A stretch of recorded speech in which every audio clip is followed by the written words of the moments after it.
Hello అండి, ఎలా ఉన్నారు? నేను ఇవాళ ఘీ ఆనియన్ దోస చేస్తున్నాను. సో ఫస్ట్ ప్యాన్ హీట్ చేసుకొని అందులోకి దోస వేసుకొని ఆ తర్వాత చిన్న చిన్నగా కట్ చేసి పెట్టుకున్న ఆనియన్స్ అన్నీ వేసి మీది నుంచి ఘీ వేసుకోవాలండి. సో ఘీ వేసుకున్న తర్వాత మంచిగా రోస్ట్ చేయాలి. చేసిన తర్వాత చూసారా ఎంత క్రిస్పీగా వచ్చిందో దోస. నెక్స్ట్ వచ్చేసి నేను మీకు దీని కాంబినేషన్గా పీనట్ చట్నీ చూపిస్తున్నాను. సో పీనట్ చట్నీకి ఫస్ట్ ప్యాన్ హీట్ చేసుకొని అందులోకి మనం పీనట్స్ వేసుకొని మంచిగా ఫ్రై చేసుకోవాలి. చేసుకొని పక్కకు పెట్టుకొని అదే ప్యాన్లో మనం ఆయిల్ హీట్ చేసుకొని అందులోకి గార్లిక్, గ్రీన్ చిల్లీస్ ఇంకా మింట్ వేసుకొని ఫ్రై చేసుకోవాలండి.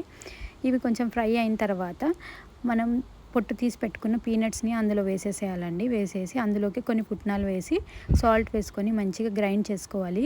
సో చట్నీలోకి నేను తాలింపు ఆయిల్ వేడి చేసుకొని అందులోకి ఆవాలు, జీలకర్ర వేసి ఆ తర్వాత కరివేపాకు ఇంకా ఇంగువ వేసాను. అది అందులోకి మిక్స్ చేసేసాను చట్నీలోకి. అంతే, దోస విత్ చట్నీ.